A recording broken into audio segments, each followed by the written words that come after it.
Welcome back to the Bernard Lee Poker Show. We are talking about a new concept in poker, something that is very interesting and adds a team concept, talks about the concept of duplicate poker, also streaming and then commentary, and then really trying to look at poker and take some of the luck out of poker and really show the skill aspect of it.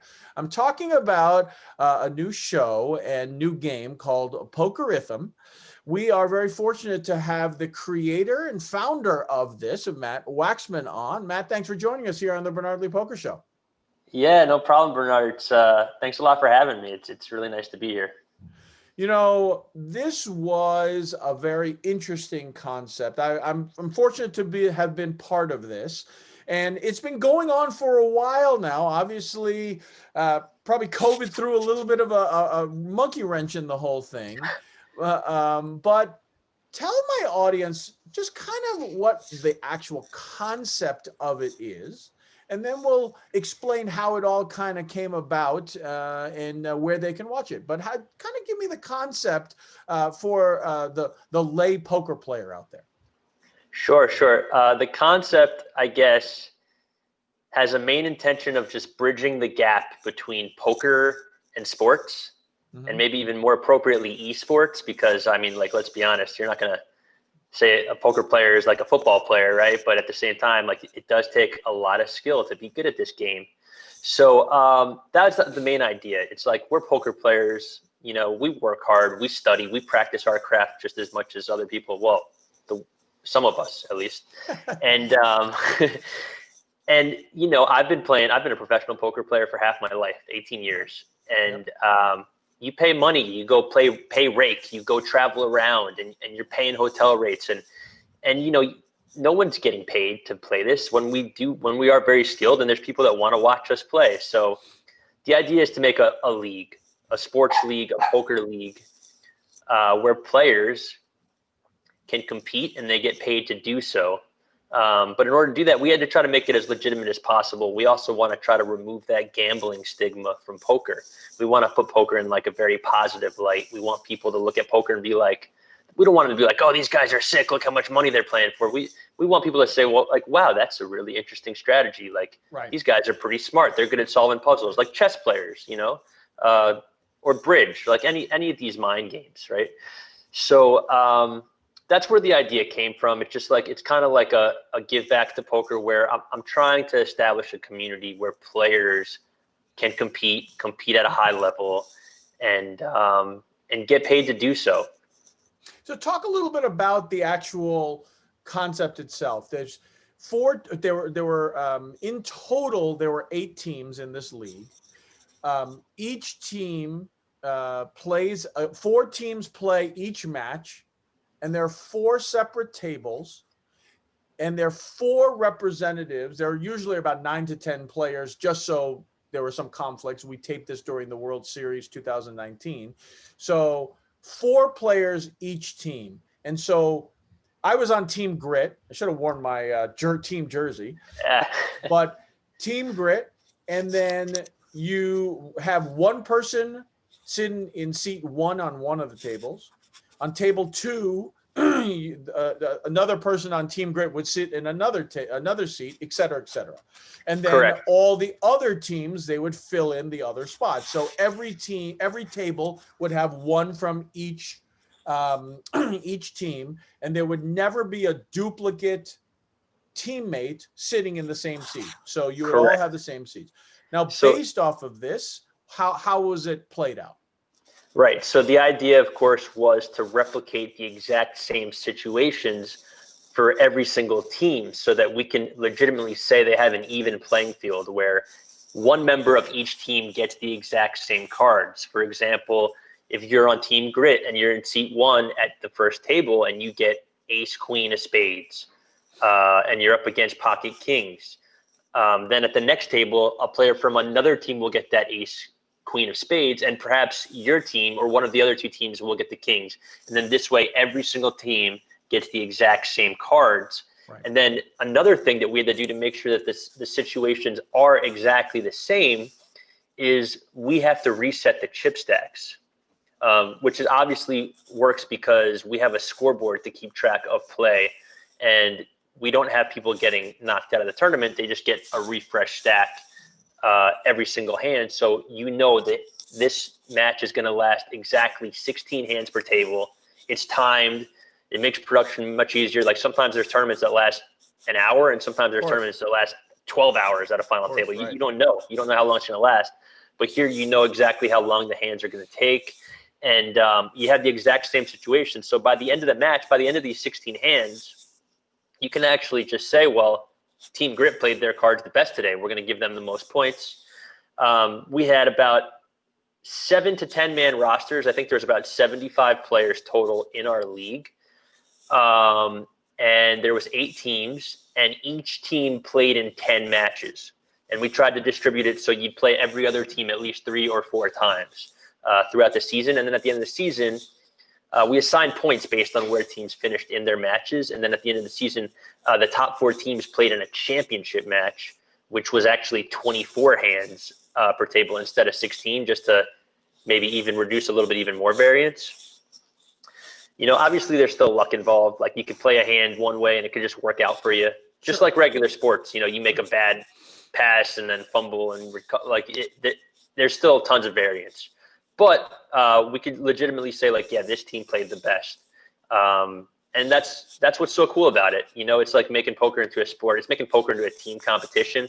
Right. Like usually like in poker, you're only rooting for somebody if you got a piece of them. But now you're actually rooting for somebody because they're on your team. You know, you want to win.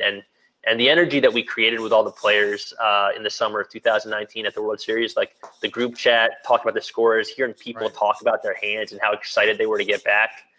Like it was really cool. Like the first few episodes, it was tough to get the seats filled. It was tough to get people in those seats. But then after everybody played the concept and they figured out what it was, they were excited. They were fighting over seats. Like right. Absolutely. Like my team was like, hey, I want to play. No, I want to play. And I was actually sitting out. Like I thought I'd have to play every match, but I was just sitting out to let my guys play. So it was really cool. And I'm glad that the players liked it as much as I did. And I'm hoping that the people watching at home are going to also enjoy it. Exactly. And I think I just want to make sure it's very clear for the listeners and people who are understanding this is that, as you see my little dog in the background, it keeps popping up every once in a while. Yeah. But one, the hands are set up. So it's not, please don't understand, like, it's not like, oh, it's just, coincidentally, they were set up. So that's a definite.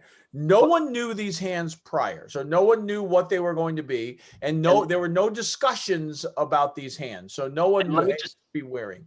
Let me just clarify. When we say set up, we randomly generated the hands. Yeah, of course, you're right. We didn't like make coolers like aces. They're completely randomized hands. We went to a site called random.org. We picked 13 cards, and we used that for 2 cards per player and then 5 on the flop. So it wasn't like set up hands. Players weren't like just getting put into 6 situations. They're just random hands. Some hands are super boring. Some hands are pretty fun. You know, it's just regular poker. Right. But it's identical at every table. And what I meant by, and so what I meant by setup for everyone is that they were just replicated over and over and over again. And what was very interesting to me is that, you know, you didn't understand, at least I didn't. I didn't understand this until you played one of them out, right? Is that you could sit there and you could actually end up losing chips overall. So, right. So like you play a hand out and then you lose that hand. And so then you might go down 4,000 because the blinds were like 500 and 1,000, 1,000, 2,000. So let's say you went around the whole 4 hands and you just didn't play a hand. And so you end up losing 1,500 chips because of the blinds. And you could end up the final 16 hands and your seat, you specifically, could end up being, let's say, minus 16,000 chips. And you feel like afterward, you're like, I hurt my team. Yeah. But remember, those exact same cards, exact same hands are going to be played out by 3 other teams. Mm-hmm. And your minus 16 could be the best of everyone else. Absolutely. And it happened. And it happened to me once. And I was like, actually ended up being okay. And it's very interesting in that scenario that even though you're down chips, it's not about that. It's about how you did relative to the other players in those seats. Exactly. Yeah. Even the first episode, which you could catch on YouTube right now, Angel Guillen ended up winning his seat with like minus 27,000 or something along those lines. Right. So yeah, it's definitely, poker isn't only about how much you win. It's about how little you lose sometimes. And sometimes the cards just don't cooperate at it. And that's what's so cool is like you said, people lose, but then at the end they're like, oh wait, I lost better than everybody, you know, and you realize that like, you know, there is a lot of variance in poker and sometimes playing your best doesn't necessarily mean you're going to win. And I think that what this concept really shows is we talk about this a lot when we talk about hands with our friends, or, you know, if I know you've taught some people, I teach people as well. And unfortunately you talk about a hand and it always ends up being, well, what would you do here? He goes, well, it depends. And that it depends really is shown a lot of times here. The like you said, the chip stacks are the same, but the it depends, and you will be able to see on camera, I think it was episode 2, where there's one hand played out, and you would think that they would all be somewhat similar, right? It's a raise. All 4 tables played the hands differently, and some of them significantly differently. And it's not like this is a really weird hand. It was just the way the hands were played out. Button raise, small blind call, big blind calls, button raise, small blind re-raise, button full, etc., etc. And it was a very interesting dynamic of how each hand is played out. Like you said, also, there is some luck. Also, obviously, because somebody could make that play and then the flop comes out, just coolers them, and et cetera, even though that might have technically been a good play, you know, that does. But it really is a very interesting concept. Like you said, team, at the end of it, we were all like, how'd you do? Hey, I think the biggest thing that came in the stats, in the chat, was we were constantly asking you, where are the numbers? How did everyone do? Come on, give us the feedback. And it really was, it was fun after a while, because afterward you walk away and you're like, oh, how did you, like how did it all turn out? So it was definitely how did you come up with the concept?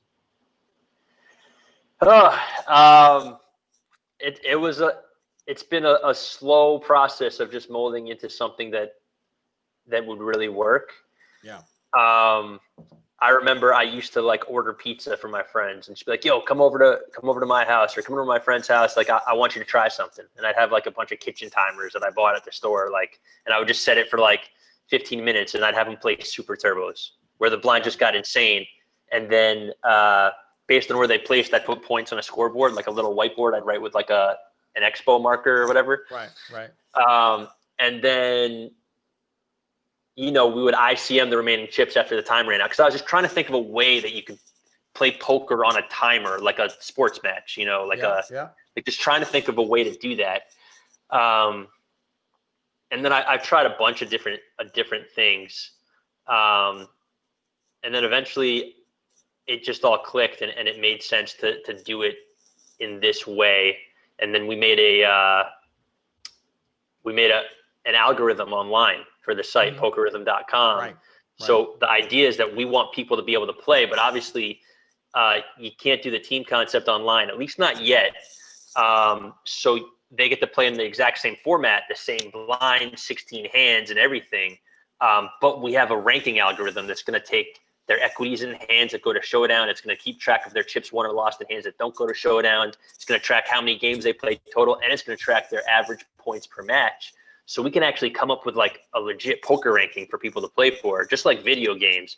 Like I play a lot of video games and I get excited over a ranking that means absolutely nothing. There's no money to it. And I'm like, why can't people do this for poker? Because I've been a video game nerd my whole life. So, you know, bridging that gap for poker.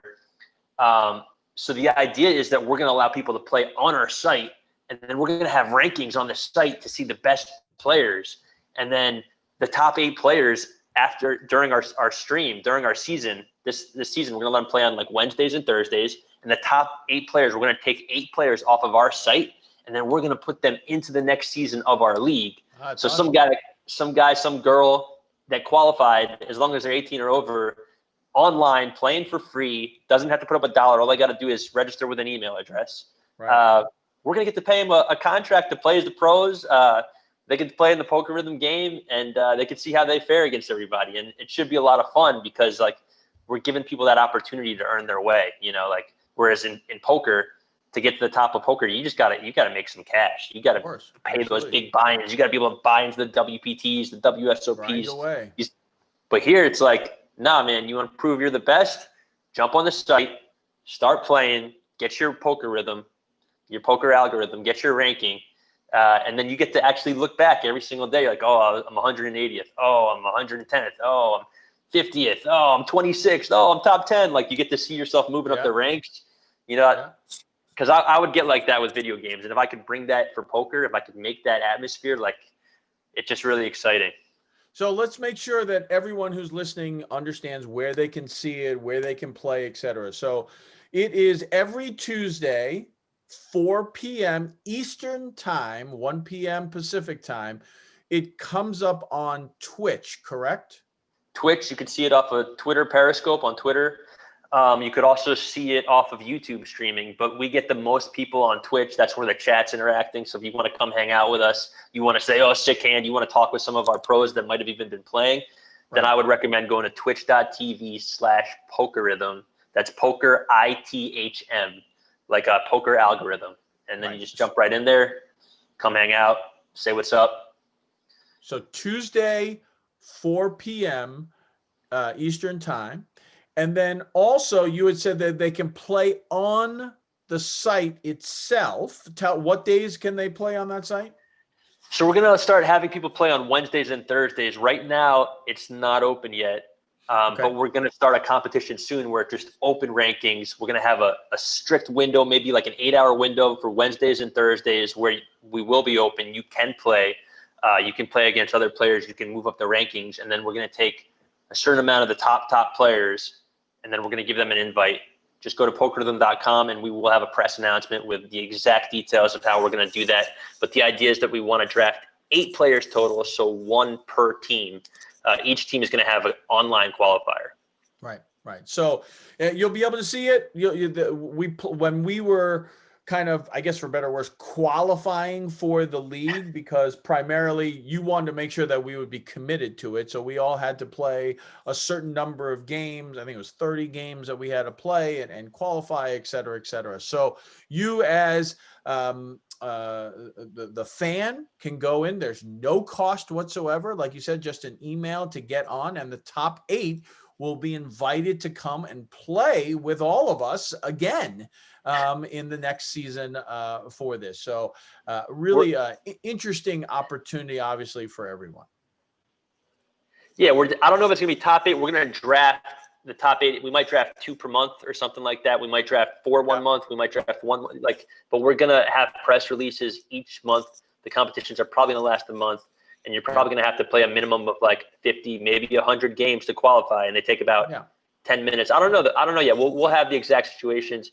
But right now, if you want to see what the league looks like, you want to see the players, you want to see what the concept is, I would say come check out our stream. It should be a lot of fun, and it's every Tuesdays, like you said, 4 p.m. Eastern.